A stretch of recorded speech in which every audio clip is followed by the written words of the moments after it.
تو ایک انتہائی غریب آدمی کے گھر میں نے انہیں ڈیوٹی کرتے دیکھا، تو میں نے کہا اب یہاں ڈیوٹی کرتے؟ کہنے لگے یہ ہمارے صاحب بڑے امیر ہوتے تھے، غریب ہو گئے، سب چھوڑ گئے، حالات کا تغیر بدلا۔ تو میں نے کہا آپ کیوں نہیں چھوڑ کے گئے؟ کہنے لگے کیا کروں، مجبوری ہے، نمک خار ہوں، ان کے گھر کا نمک کھایا ہے، اب حالات کے تغیر اصلہ نال جے نیکی کریے، وہ نسلاں تاک نہیں بھول دے۔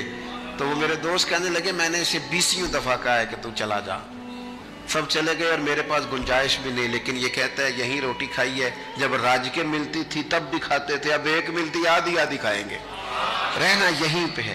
احسان مندی کا مزاج، اور بالخصوص اپنے قریبیوں کے بارے میں، اپنے اہل خاندان میں سے قریبیوں کے بارے میں احسان مندی کا مزاج بنائیں۔ اپنی طبیعت سے ناشکری، اپنی طبیعت سے رشتوں کو توڑنا، اپنے مزاج سے اپنے قریبیوں کے احسانات کو بھول جانا، اس سے باہر آئیں۔ اپنے اساتذہ کے لیے جذبات پیدا کریں۔ اعلیٰ حضرت رحمت اللہ علیہ فرماتے ہیں استاد بدرجے باپ کے ہے، اور اس استاد سے کون مراد ہے؟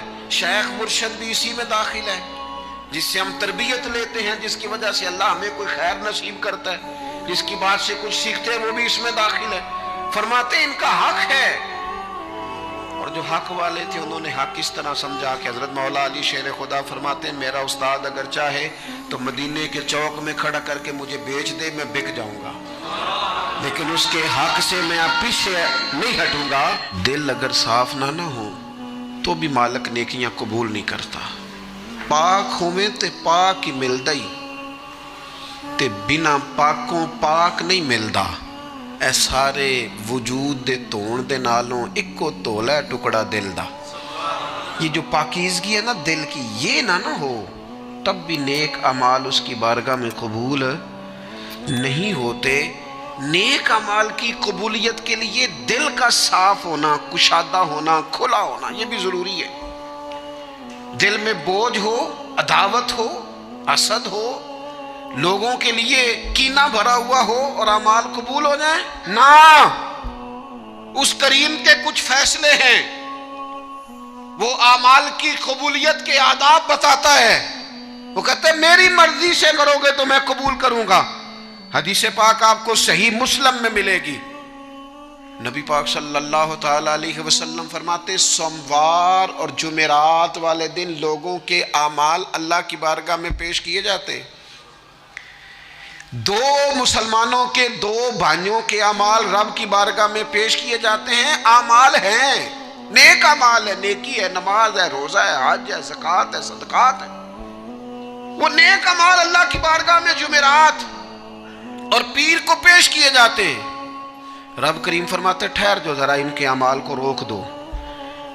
یا اللہ کیوں؟ فرمائے اس لیے کہ ان کے آپس میں نا دلوں میں نفرت ہے، گھٹن ہے، عداوت ہے، ان کو ذرا مہلت دو، یہ پہلے صلح کر لیں پھر ان کے اعمال بھی قبول کر لیں گے۔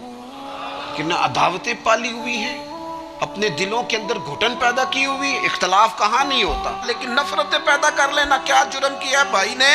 کون سا کفر کر بیٹھے ہیں رشتہ دار؟ کون سی ایسی بات نکل گئی ہے جو زندگی کے ناطے توڑ کے بیٹھ گئے ہم؟ رب کہتا ہے نہیں قبول ہوں گے ابھی اس کے اعمال، روک دو جب تک یہ آپس میں صلح نہ کر لے۔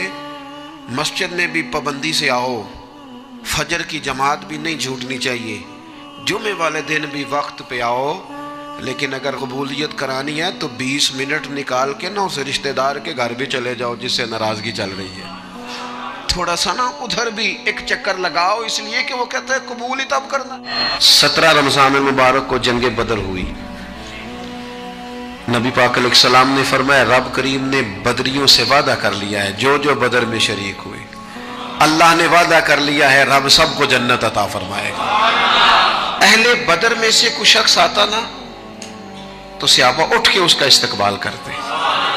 بدر کے لوگوں نے جب کہا نا شہدائے بدر اور شہدائے احد کو فلاں فوت ہو گیا، فلاں مر گیا، تو اللہ نے کہا وَلَا تَقُولُوا لِمَن يُقْتَلُ فِي سَبِيلِ اللَّهِ أَمْوَاتٌ، خبردار تم نے مردہ کہنا بھی نہیں، جائے میرے رستے میں ابھی اسے مردہ کہا جائے، بل احیاء، بلکہ وہ زندہ ہیں، وہ زندہ ہیں۔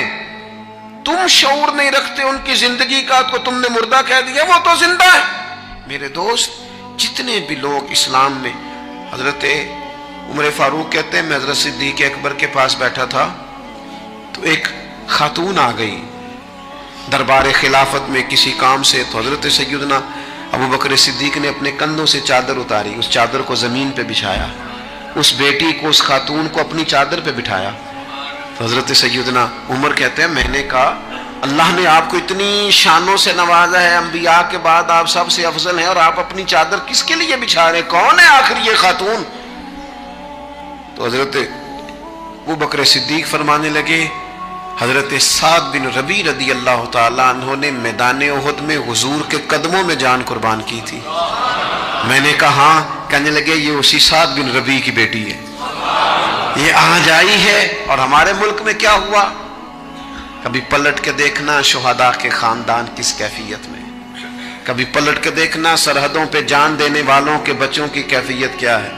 کبھی کسی تقریب میں بلا لیا جاتا ہے، دو جملے کہہ دیے جاتے ہیں، کوئی ایک آدھ میڈل بھی دے دیا جاتا ہے، لیکن کبھی پلٹ کے دیکھنا ان کی کیفیات کیا ہیں، ان کا خیال رکھا، ان چیزوں کو غور کیا گیا۔ کسی نے اگر کسی مقام پہ کوئی نیکی کی تو اس نیکی کا اعزاز رکھا گیا۔ میں نے تو اپنی زندگی میں دیکھا ہے، بڑا چھوٹا آدمی ہوں لیکن میں نے دیکھا ہے دین کا کام آپ تھوڑا کرتے ہیں، رب آپ کو اجر اتنا عطا کرتا ہے، اتنا عطا کرتا ہے کہ انسان شرمندگی میں پانی پانی ہوتا جاتا ہے کہ یہ تو بالکل میری اوقات ہی نہیں تھی، یہ تو کیفیات ہی نہیں تھی، یہ اس مسجد کے نقشے کی جب بات چل رہی تھی تو نقشہ منظور کرنے والوں میں سے ایک صاحب نے مجھے کہا اتنی بڑی مسجد بنا رہے ہیں تو وہاں تو آبادی کوئی نہیں، تو اتنی بڑی مسجد بنا رہے ہیں تو لوگ کہاں سے آئیں گے؟ تو میں نے کہا ہمیں تو پہلے بھی نہیں پتا کہاں سے آتے ہیں۔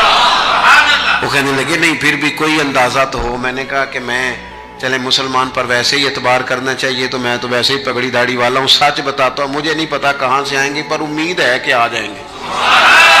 اب جو آ رہے ہیں وہ مجھے صرف ایک ہی بات کہہ رہے ہیں تہاڈی جگہ تھوڑی ہے، اے جگہ ذرا بدا لو۔ میں نے کہا ذرا ٹھہر جاؤ، جو چیزیں ہو رہی ہیں ان کو ذرا مینج کر لیں۔ دیکھو اللہ تبارک و تعالی، اللہ کا رسول دین کسی کا قرض نہیں رکھتا، ہمارے مخلص ہونے میں دیر ہوتی ہے، ہم اور جلدی شکوہ کرتے ہیں اپنی زبان پہ، اللہ تعالی ہمیں معاف فرمائے۔ بعض اوقات نہ چاہتے ہوئے کچھ ایسی باتیں آ جاتی ہیں جن میں بعد میں شرمندہ ہوتے ہیں، یار یہ جملہ کیوں کہا، دین تو بڑا اعزاز دینے والا۔ اپنے محسنوں کا شکریہ ادا کریں۔ آپ یقین کریں میں نے زندگی میں ایسے اساتذہ دیکھے جن کا مقصود تنخواہ لینا نہیں تھا، پڑھانا تھا، اور انہوں نے جیب سے خرچ دے کے بچوں کو پڑھایا، دل لگایا، جدوجہد کی۔ ایسے مشائخ دیکھے جنہوں نے وارفتگی کے ساتھ لوگوں کو دین کی طرف قائل کیا۔ اب نہ زمانے میں تکلف پیدا ہو رہا ہے، اب طبیعتیں احسان مند نہیں رہی۔ بچے اپنے ماں باپ سے جب یہ کہیں کہ آپ نے ہمارے لیے کیا ہے، اور جب شاگرد اٹھ کے اپنے استاد سے کہیں کہ اگر پڑھایا ہے تو فیس نہیں لی، مفت پڑھایا ہے۔ اگر کوئی بیوی اٹھ کے اپنے خامن سے کہہ دے، نبی پاک علیہ السلام نے فرمایا، بخاری میں موجود ہے، کہ ساری زندگی تم عورت کے ساتھ نیکی کرتے ہو لیکن تمہارا ایک عیب دیکھتی ہے تو وہ کہتی ہے میں نے تو کبھی تم میں کوئی بھلائی دیکھی نہیں، یہاں تو سکھ پایا ہی نہیں۔ فرمایا اس بنیاد پر کثرت سے عورتیں دوزخ میں جائیں گی۔ اور اگر وہ خاتون جس نے سارے دکھ سکھ دھوپ چھاؤں خامد کے ساتھ گزاری، اگر خامد اسی کو اٹھ کے تانا زنی کرے اور اس کے دو ایک کاموں کو بنیاد بنا کر کے یہ چیز نہیں ملی، یہ کپڑا وقت پہ استری ہوا نہیں ملا، اس کی زندگی کی ساری نیکیوں کو توڑ کے رکھ دے، یہاں تک کہ اس کے ماں باپ کے بارے میں بھی کمزور جملے کہے، تو اللہ کا قرآن کہتا ہے وَلَا تَنْسَوُا الْفَضْلَ بَيْنَكُمْ، آپس میں ایک دوسرے کا احسان بھول نہ جایا کرو۔ تھوڑا سا احسان مند رہیں، تھوڑا سا چیزوں کو سمجھیں، تھوڑا غور کریں۔ اگر یہ مزاج میں بات پیدا ہو جائے تو زمانے میں قرار آئے گا، ہم ایک دوسرے کی قدر کا احساس ہوگا، مل کے رہنا ہم پسند کریں گے، ہمارے اندر وہ چیزیں آئیں گی۔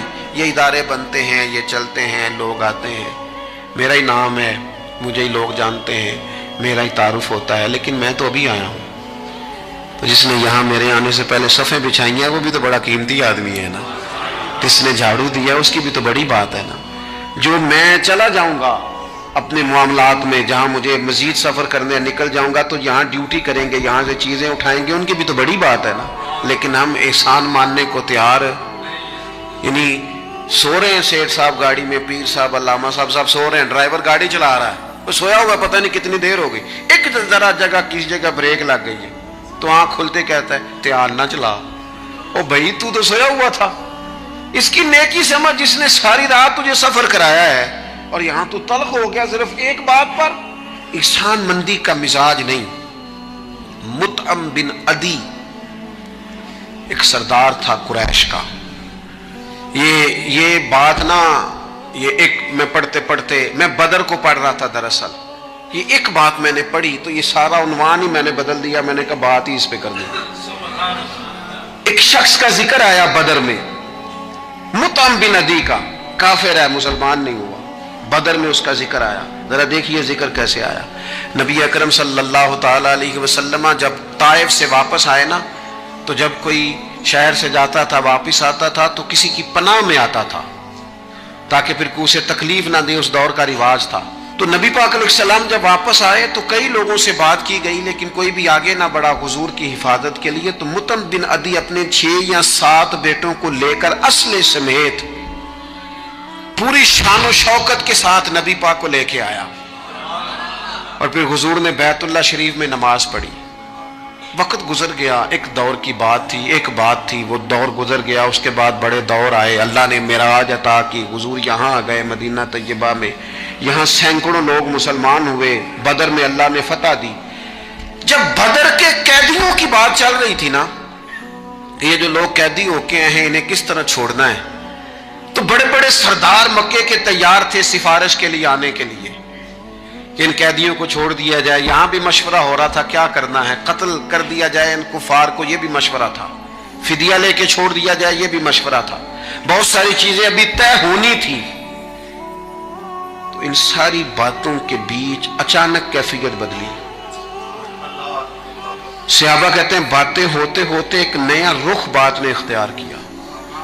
محبوب کریم اچانک فرمانے لگے آج اگر مطعم بن عدی زندہ ہوتا، کیونکہ فوت ہو گیا تھا، کہا آج اگر مطعم بن عدی زندہ ہوتا اور وہ مجھ سے آ کے کہتا ان قیدیوں کو چھوڑ دے، تو حضور فرماتے ہیں میں دیر نہ کرتا فوراً ہی چھوڑ دیتا، چونکہ مجھے اس کی وہ نیکی یاد ہے، اس نے وہ جو اس وقت میرے ساتھ رویہ رکھا مجھے بھولا نہیں۔ صرف ایک بات آپ کی خدمت میں عرض کرنا چاہتا ہوں کہ اپنی زندگی میں نا وہ انسان بڑا چھوٹا ہوتا ہے جب ماں اسے وقت دیتی ہے، بڑا چھوٹا ہوتا ہے جب باپ اسے وقت دیتا ہے۔